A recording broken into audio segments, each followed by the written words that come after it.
So this is how to replace a cell card inside of a SolarEdge inverter.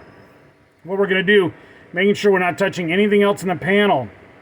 This little board right here, or this little connector right here, is what powers the communications board. We're going to reach our hands around the back, pull up. There's a little clip on the back. That's what we're pushing down. Once that's removed, you'll see the board, all the lights go out. We're going to go ahead and pull the board straight back. We do not want to rock the board or do anything weird. We're going to go ahead and take the antenna off. You do not need to replace the antenna when replacing cell cards. Usually the antenna is just fine. Once we've got it disconnected, we are going to reconnect it. All we're going to do is just screw it right back in. This does not have to be, in fact, don't use a pair of pliers. Just snug it with your fingers.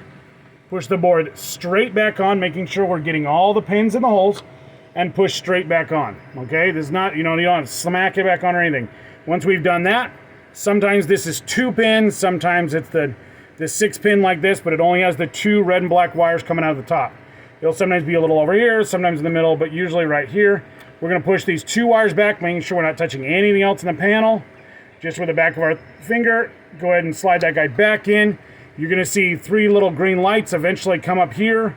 There's usually a blue and a yellow light coming in on your LED board across the top, mattering on what's going on here. So that is how to replace a cell card.